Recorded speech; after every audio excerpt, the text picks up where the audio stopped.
There we go. Hey, good morning, America. Welcome to our podcast. We're two pals with different viewpoints and thoughts who really don't know much to discuss, know much to talk about, discuss news, politics, conspiracy theories, and more. One's a genius, the other's an idiot. Or are they both idiots? Or are they both geniuses? I like to think they're both geniuses. I do. In my own mind, I am, right? Legend. But you be the judge. Now, live from beautiful Central Florida. Here in Apopka, Florida. Yeah, welcome to the Political No-Brainer.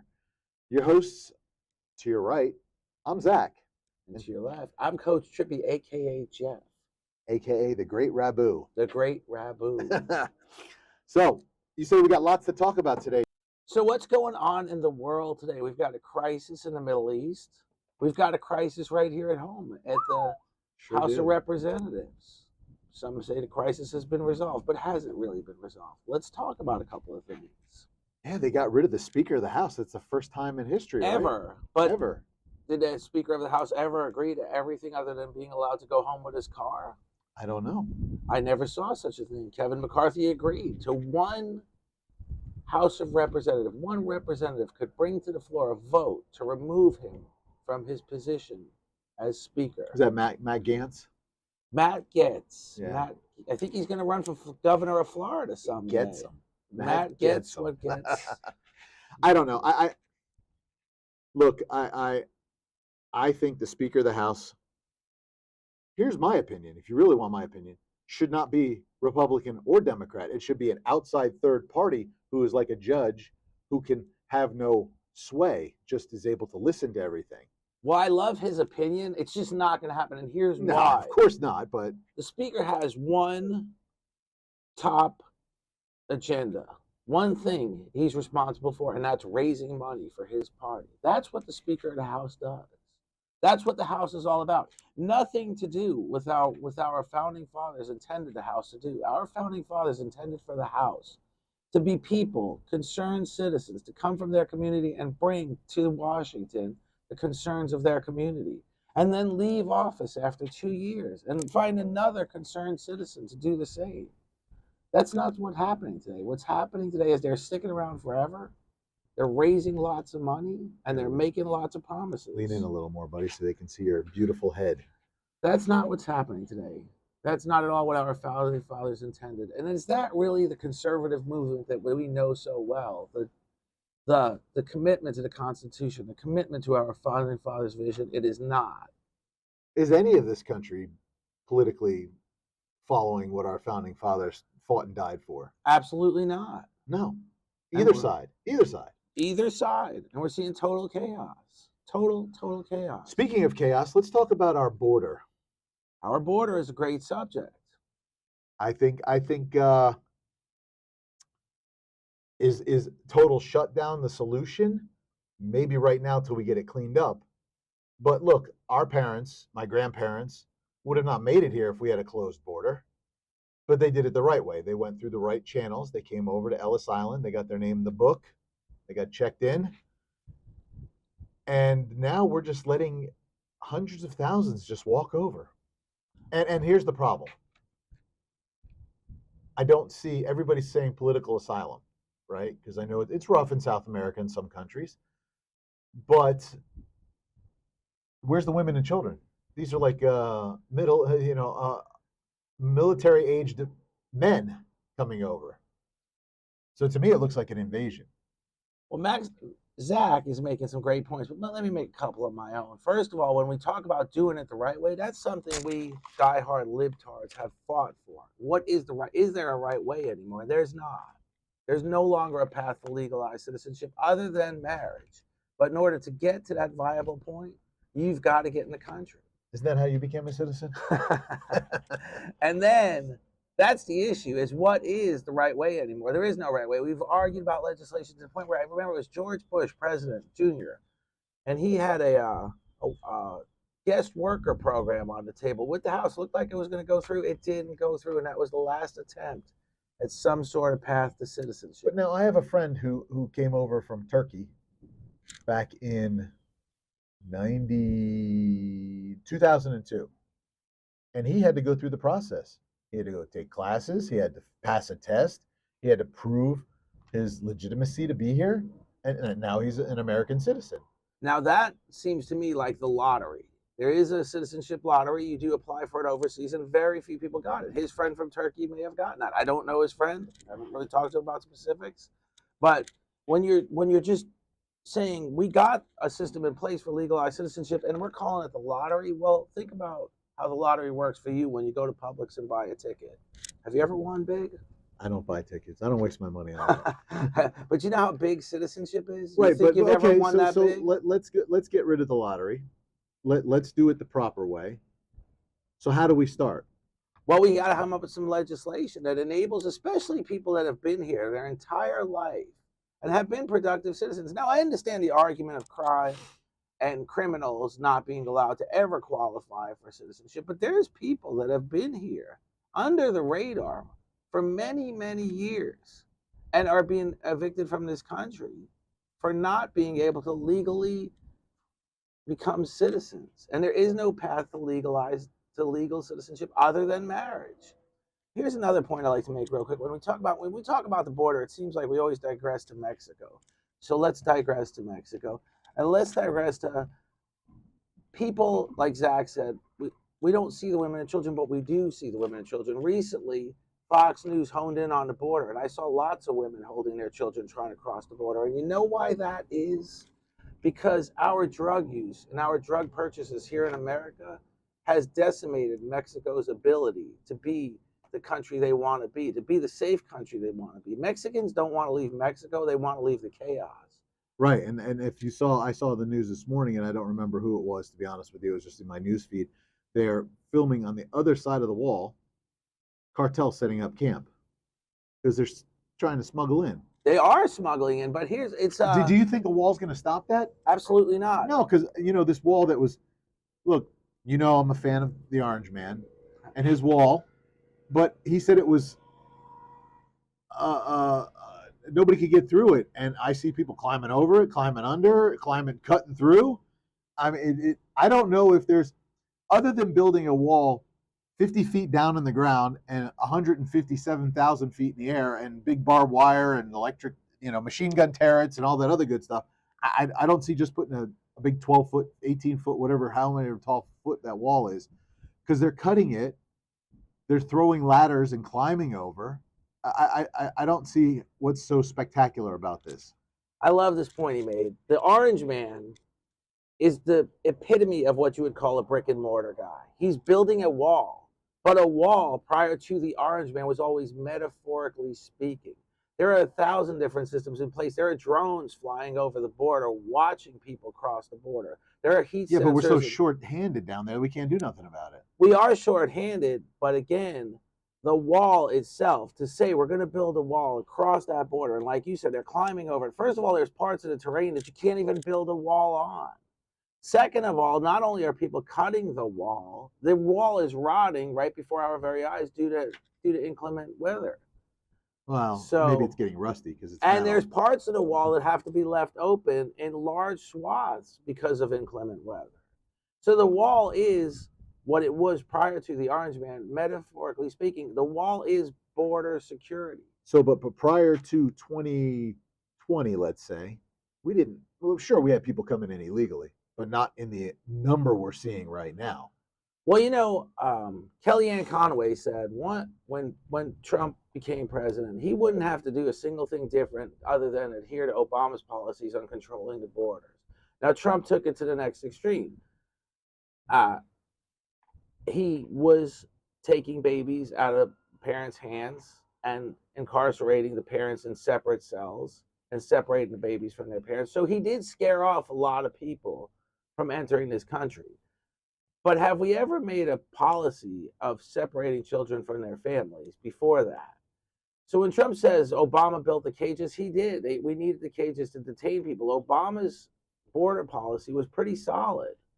But again, we need to address the issue of our people using Mexican cartel drugs in large quantities. That's what's really decimating Mexico's ability to function as a safe, sound, strong economic place in this world.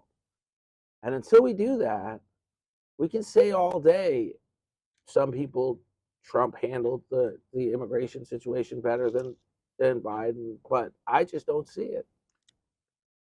Well, there's cages still down there now, and I think they're coming over in greater numbers than ever before. They are, because he opened the border.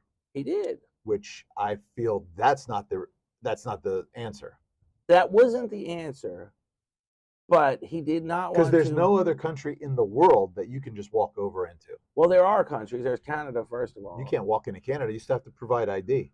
You have to provide ID, and there's a path to legalized citizenship under certain circumstances, which we don't have. But you can't sneak into Canada because they're going to. But there is a path. There is a path to legal entry. Sure, which we need to have then. And we don't. We should. We can't. We used to. Many years ago. That's what the Statue of Liberty stands for. It certainly is. You know? And it still stands. Isn't that how your folks came over? Absolutely. My mom's from Egypt. She came over. Oh, I thought your grandparents came over from... No, my mommy came over from Egypt. Oh. Well, see, I learned something new every day. My grandparents came from the Ukraine. From the Ukraine. Under religious persecution. And there was always that. There is the persecution, but proving that can be extremely difficult. Well, that was back in the early 1900s, so there was stuff going on. There was a different thing. You know, I don't know if in our lifetime we'll ever see the border fixed. I don't think so. I don't think opening it so anybody can haphazardly just walk across, because you cannot walk across the Canadian border. But I don't you can legally enter. Yes, as a citizen. You can go to if Canada. If I have my American ID, passport, driver's license, I can go to Canada. Getting back into America is even tougher. Any ID though, you could have a Chinese ID. Many Chinese people take up residence in Canada. Many. It's very close to their home. You know, it's the same thought process. You know, Trudeau's a communist, so but let's not get on that tangent. God. Let's not get on that tangent. And Obama's a communist. I never said he was a communist. He's just a moron. A moron. A moron. No, but so okay. We have to resolve that, because I fear now. Of course, this could be the right or the radicals out there getting us all hyped up, but I fear that we could have an attack as Israel just had. Well, and I'm sure there are sleeper cells here in the country. Without a doubt there are. The attack Israel had was not a sleeper cell. It was actually a formidable... No, I'm saying, but now they're already in here. We don't have to worry about them flying over like they did in Israel. They're in America already. But there's we had a resolution for Hamas and Iran, and it was called the Joint Plan of Action. Obama came to a sort of agreement with Iran, kept them at bay, gave their economy a big financial boost by releasing funds we were holding. And both Iran, the United States, and all of Europe was adhering to that agreement. I really believe that, from my own personal beliefs, Iran would have kept on and not sponsored this current attack on Israel if we would have kept to the agreement. But Donald Trump decided to pull out of the agreement. You can Google it. Numerous even Israeli Mossad intelligence agents said that was a terrible idea to pull out of the agreement. So Iran basically at this point. But when Trump was in power, nobody moved. That's not true. There was no wars under his watch. There was no wars, but there was all kinds of conciliatory actions. Trump landed Air Force One on North Korea's soil. He did. And he went to visit the Mr. Kim Jong-sun, whatever his name is. And he bowed to... He didn't bow. He shook his hand. He bowed to a general. No. Google it. I will. Fact check me. Fact check me. He bowed to a general. Just like Obama bowed to a sheik. Essentially, the sheik is our allies in that country. Still, if we're the biggest powerhouse, we don't the alpha dog. We don't bow to nobody. Everybody was outraged that Obama bowed. I thought it was a little odd behavior too, but no one is even acknowledging Trump bowed, and he did. You can Google it. To a North Korean general. Maybe it was after returning Otto Was he shaking his hand? No, he bowed. Oh, stop! I'm gonna have to Google it. I'm gonna fact check myself. He can Google it right now. He has two phones with him. I only have one. So listen, we're not going to resolve the border problem. Not at all. No. We both agree that there is a problem. There is a problem. Right. That needs a resolution. And it may have started back... Who knows when? When Bush was in power. Who knows? Who knows? I think Bush gave it a good college try to fix it. Yeah. He's a Republican. Right. I'm not, but I am proud of his effort. And Reagan did a good job. I don't think Reagan did a good job. You know, the interesting thing about Reagan, I always say this because it's really fascinating, but people loved Reagan. And the difference between Reagan and Trump was Reagan made campaign promises, and like every other politician, he didn't keep. He promised to close the energy department. He promised to close the education department. Both departments grew in size and scope on his watch. He made, at the time, the country's biggest tax cut in history, but for the most part, it was repealed on his watch, and he signed off on the legislation. Later on, they did pass tax increases that null and voided his big tax cut. But Donald Trump, when he made a promise, as stupid as it was, he kept it. That was a question asked by Hillary. That was a question they asked Hillary Clinton. Why is Trump so revered? And that's why. No matter how stupid the promise was, he kept his word on it. So, for example, pulling out of the Iran agreement, everybody said don't do it. And generally, when presidents campaign for office, they make promises. And then when they become president, that rare chance they win the election, they have That's experts. like a lottery. That's like a lottery. They have experts that tell them, don't keep this promise. And they adhere to the expert's word. Well, that's my problem right now with DeSantis. Because he promised that if he got elected as governor, he wasn't going to run for president, and here we are. He's running for, and making a fool of himself. Right. He just needs to run our state and stop worrying about Or it. do what he's doing, not run our state and stop. Oh, okay. Well, let's get over to the Middle East. Let's talk about a Hamas and cheese sandwich. You know, they attacked our beloved Jews. They attacked Israel. Yes. It's unfortunate. It's God's country. It's all God's country. God only has one country, one globe. He has got more. Entire universes. The entire universe. Yeah. No, but that's God's chosen people. Yes. Whether they believe in Jesus or not, But we love Jesus because Jesus is a prophet, not a politician, and we don't like politics. That's why I liked him so much. He was a disruptor. He was a disruptor for sure. He was great. That's why I do love him. Yes. He knew how to speak. And what did he get for disrupting? And he got nailed to the cross for disrupting. And here's how awesome he was. He could speak without a microphone or amplifier to 5,000 people.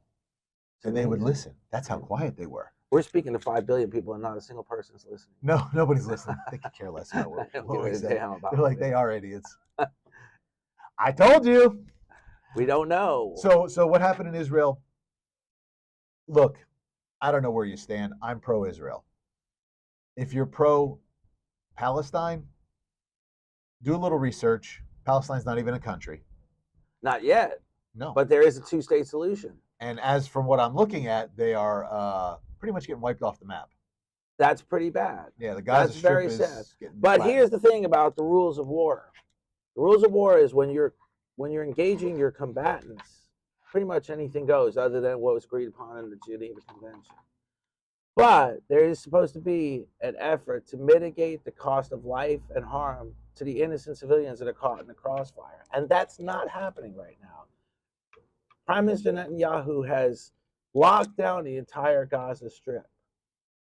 So that means everything Israel supplies to the Gaza Strip has been cut off. So there's no longer fuel, there's no longer food, there's no longer anything. Right. So we're in the midst of a giant humanitarian crisis the size of never seen before. But now I just saw, was it Iran? There's a sheik over in the Middle East. I don't remember if it was Iran or Iraq or oh no, it was the UW, what's it called? The United Arab Emirates. It's going to send $2 million or $20 billion over to the Gaza Strip to help them right now. Well, I certainly hope so because 2.5 million people are locked down in the Gaza Strip. Look, I have total sympathy for the people who are not part of this. Both sides. War sucks. You know? But the war sucks, but there's always been a fundamental rule that as far as combatant to combatant is one thing, but as far as the innocent civilians that get caught in the crossfire is another thing. Well, let's go back. How long people. have they been fighting? Well, for 50 years because 50 years. Let's go back. Since They've been Oslo. fighting since they've been sitting. But let's since take Abraham. it to keep it within the political no-brainer scope. Since Oslo, since the agreement.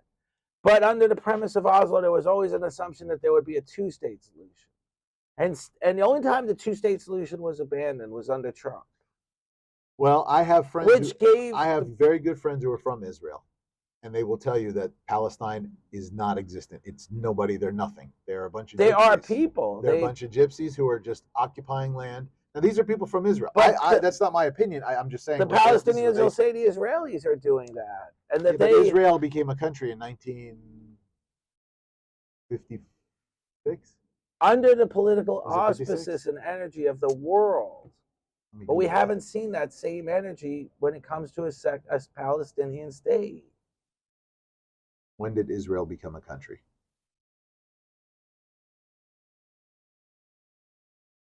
Let's go to the Google. 1946. 48. 48. Yeah. The Holy Land, they call it. So that's 55, that's 75 years now, isn't it? Well, I'll be 55 this year, and I was born in 68, so 20 years prior would be 75. 75 years ago. And there's still the Palestinian... Folks, he's an accountant. Don't let him do your numbers. The Palestinian people have a right to their own state. And there shouldn't be so much confusion on the subject. This is Israel becoming a country. The Gaza Strip was taken over by them. The Gaza Strip was taken over in a 5-day war. It was seized from Egypt. It was returned to Egypt. And allegedly going to become a part of a Palestinian state, along with the West Bank. See, the Egyptians still not letting my people go. But Pharaoh. That never happened. Hamas, because that never happened, that empowered Hamas to control the Gaza Strip. And now I hear that there's Taliban asking for passage through the Middle East to get to Palestine to help the Hamas. And they may be getting it. This is going to be a pretty it's going to get pretty ugly. Yeah, and is there any victors in war? I don't think so. I've been watching I watched this show called The Pacific, which is about the Pacific campaign in World War II, and then now I'm watching Band of Brothers. And I got to the episode where they found a concentration camp, and they actually, you could see the soldiers, obviously they're actors, but you can see the soldiers portraying real people. Like, this war is absolutely ridiculous. Look what's going on. They're killing their own people. Sure, the Nazis were killing the Jews, but they were killing any minority they get their hands on. The Jews happen to be the most that they killed. But the problem with it was the Jews were German. They sprechen sie Deutsch. So that would be like me up in Jersey, growing up as an Italian and Ukrainian, and I didn't like somebody else, and me killing all them, but they're Jersey people. They're my people. So I don't understand. That makes no sense. But keep in mind, it doesn't make any sense. But the German people aren't racist. They educated Einstein, a Jewish boy. Yeah.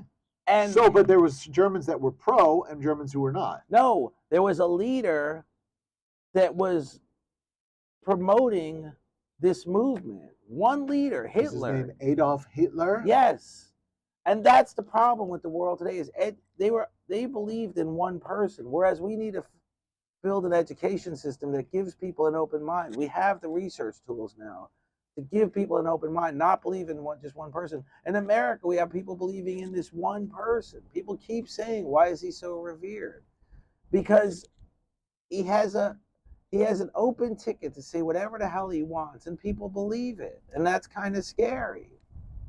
But freedom of speech is not scary, but the fact that people don't fact check him on occasion is concerning. Are we going to be able to resolve any of this? None of it. I don't think so. It's just good to get it off your chest. It is. And it's good to see that even though we're on different side of the fence, we still pretty much agree on everything. Pretty much agree. War is terrible. War is terrible. Killing babies is terrible. 2.5 million people being... Both sides. On both sides. Nobody deserves that. I mean, look. But why do we have that? There are extremists, and hey, you play with fire, you're going to get burned. That's what you get. Yeah. But there are people who are caught in the crossfire. And every day it happens here in America, the drive-by shooting, gang shooting, whatever. Somebody gets shot, police shooting somebody got shot by mistake. It happens everywhere. And it's just a simple fact of it's terrible, but it happens. How do we resolve it? The left wants to go crazy with the gun control. The right wants everybody to be armed. I think everybody should just have the freedom to do what they want to do properly. Well, there's a big point. The left does want... I don't believe in overregulating guns. I do believe that people that are guilty of domestic abuse, You can't get a gun with a they're felony. arguing that point now. Yeah, It's a case that's coming up in the Supreme Court. Well, I disagree. If you have a felony, I don't care what That kind of right felony now it is a you case can't. coming up in the Supreme Court. It's about a gentleman that, not necessarily a gentleman, that wants to get a gun, and he's guilty of domestic abuse. Well, what was the domestic abuse? Was it violent, or was he just? Domestic abuse can be not violent in the beginning and get violent Sure. later. I mean, Sure. that's essentially what happened with O.J. Simpson, if you remember that case. Wow. I mean, it didn't start out ultra violent, but then in the end, OJ was not guilty. I heard. yes, he was found not guilty, and so was Casey Anthony. Oh no! Let's not even get started on that one. Yeah, well, That was horrific. that both were horrific. Yeah. Oh yeah. but Yeah. both Of course. were I remember the OJ trial and everything. It was Casey Anthony was more horrific. though. 1994. I had just moved to Texas. I was watching the news, watching the white Bronco chase. I remember it like it was yesterday. That was pretty. Yeah. Casey Anthony was hit harder because it was here. Right. It was here local. in It was us. Florida. I know people who know her. I used to work with her best friend, who swore the kid was just missing. But I didn't cross that boundary when I was at work. Well, that's a whole nother nother discussion. I get you fired. That's a whole nother discussion. So what we discuss here on this show is just topics that we'd like to give our opinion. You could give us your opinion. I just like to discuss the stuff, get it off my chest. Are we going to resolve it? Only way we resolve it is, the good Lord coming back and wiping it all out. Fixing it. Yeah. Fixing it. You know what's interesting is this is a classic example of politics and discussing it in a civil way. Civility. I have a good friend, Banks Helfrich, running for office, and civility is the foundation of his campaign. And when people get heated, it's a little different. We're not going to start dancing, but he plays music and they start dancing. Me and Zach aren't going to be dancing anytime soon. But... La, la, la, la, la. Hey, so funny story. When you were running for office, I would promote you because we're friends. I know where you stand, but it doesn't matter. You're my friend. I'm going to promote you, right? Because if you were running for president, I'd want you to win, so you could hire me, and I'd be your chief of staff. I'd be your soundbite. Listen, bro. That's generally what chief of staff is. But I had people I have libertards, who thought I was absolutely insane. How dare you promote a Democrat? No, this was a libertard telling me you're conservative. How you're such a hypocrite because I said he's my friend. Doesn't matter. I said, well, that's what friends are for. Yeah. And if you can't see that, then beat it, Jackson. Right? Is that crazy? That cost him. Well, I don't know that it cost you a friendship, did it? No, you still talk to the person? I don't know. Just some idiot on Facebook. There's not many of those on why Facebook. Can't we just agree to disagree like Zach and I do? Yeah. I don't think understand. He's a little off his rocker, but it's okay. It's okay. A lot of people think. My wife thinks I'm off my rock. It's okay. We've been married for 20 years. I know. I was at your wedding. He was at my wedding. It was a beautiful day. It was a beautiful day. A nice Jewish boy getting married in a Catholic church. I'm Catholic. He's converted. I've converted. That was an interesting wedding. We had a good time. But yeah, I had a hot date. Lori. No. Oh no, that was your best friend's girl. My best friend's wife. Yeah, wife. Yeah, my friend Beth. Yeah. Beth. Yeah. We had a good time. I remember that. Yes. No, I wish Lori Ann, but she didn't come into the picture later. 10 years later. Yeah, we've been together 12 years. Yeah. Yeah. So it's been about 12 years. Wow. I should get a medal or something. Time flies. It's when you're having fun. The days take forever, but the years fly by. It is. I can't believe I'm going to be 55 next month. I'm going to be 56 in 2 days. Yeah. So for my birthday, you can like, share, subscribe. That's right. Comment. Like, share, subscribe for his birthday. Comment as well. Yes, comment. Tell us what you think about our nonsense of our babbling bologna sauce. On that note, we've realized that we're not going to be able to fix it all. Not yet, but we are going to have another session next week. Same time, same bad channel. That's right. And until then, talk to you soon. Like, subscribe, follow, share, comment. Look for us on Facebook, Instagram, Twitter, the X. The X. Conspiracy theorists. Oh, I think the next show we're going to do is on conspiracy theories. Conspiracy. We will. The next show will be conspiracy. I will too. I got some great ones. I'll even wear a tinfoil hat. Do you have one? No. Can you make one? Why not? We'll just wrap a hat. Just wrap tinfoil around my head. Yeah. Or just get it all baked. But hey, coming to you live from Florida, we thank you for watching. watching us. We appreciate you. It's people like you that make us the idiots we are. See you next week. Until next time, I'm going to get dumber. I'm going to get smarter. That's good news. I don't know. I take my ginkgo biloba. Oh, that's memory. Anyway, we'll see you soon. Thank you.